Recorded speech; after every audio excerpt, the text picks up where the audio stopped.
sight fixing, stabilizers and weights and release aids. Hi, this is Shehan Hossaini, your archery coach and director of Who Archery Mission, as well as the director for the Coaches Committee, Archery Association of India. You are in the level 2 compound bow specialization workshop of Who Archery Mission and the Archery Association of Tamil Nadu, TAAT. In this section, you will learn about peep sight and how to fix it, about stabilizers as well as release aids. Let's check out a release aid. Well, this is a peep sight. A peep sight is the rare sight on a compound bow. Peep sights are available with and without clarifier lenses.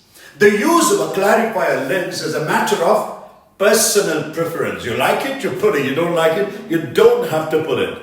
To install the peep, place the bow in an appropriate press and relax the string. First, relax the string.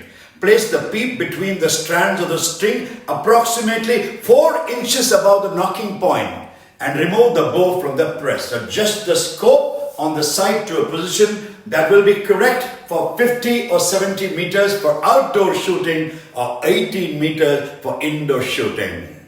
Next, the archer draws the bow while another person slides the peep up or down the string to position it in front of the archer's eyes. Well, you need to be very safe. Your safety is very important. When adjusting the peep sight, do not have the hands in front of the string. The archer may inadvertently release the string and an injury may be caused, a serious injury too to your fingers. Note the thumb is away from the trigger on the release aid. Make sure the archer may wish to draw an anchor with closed eyes. So the current position of the peep does not influence its final setting. Tie the peep sight into the string so that it cannot fly out in the event of a bow breakage or a dry fire. The bowstring may need to be twisted to make the peep turn properly to see through it. Now let's move to the next section, stabilizers and weights. Now let's check out about stabilizers and weight. What you see right in front of any compound bow or a recurve bow is the stabilizer with a lot of weights around. A properly weighed bow will have a slow wiggle around the middle of the target. This wiggle will often appear to take the shape of a horizontal figure 8 on the face of the target like this. If the bow is too light, the sight will wiggle very quickly around the face of the target. If the bow is too heavy, the sight will be steady but slowly bounce up and down as it drops out of the bottom of the target while aiming. Keep the weight on the lower part of the bow. A low center of gravity is easier to hold the bow steady. Stabilizers may also incorporate shock reducing features such as carbon rods, rubber dampeners, etc. Some of these items are fixed on the bow limbs. They can make the bow more enjoyable to shoot. Shock reducers also help prevent vibration from harming sights, arrow rests and the archer's joints. Now let's move on to another very important section in a compound bow, the releases. Release aid styles and descriptions. There are countless releases on the market.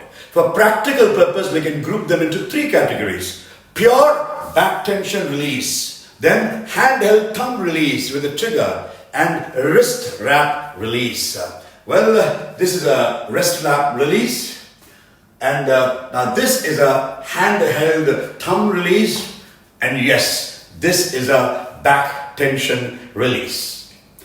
Pure back tension releases are a handheld release that does not rely on the trigger to fire. These releases fire as a result of changes that occur in the head of the release when the archer pulls with fingers on the release.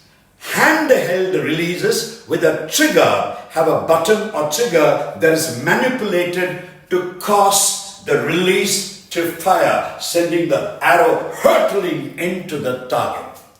The wrist wrap release straps on the wrist behind the hand. It sits there very, very cozily, and this allows the bow to be drawn using the wrist and arm, leaving the hand relaxed. The hand is relaxed. The wrist strap release also has a trigger which is manipulated, which causes it to fire or shoot.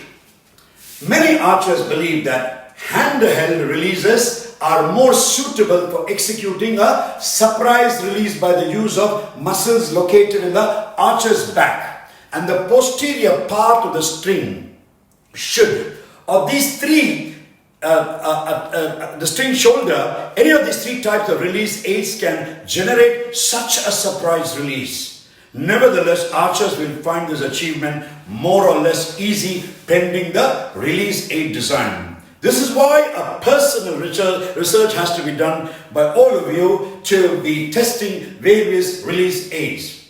We will discuss in detail more about the release techniques in probably another session. Well, thank you very, very much. You just learnt about peep side fixing, stabilizers and weights, and release aids. Catch you soon with another session. Let's break up here.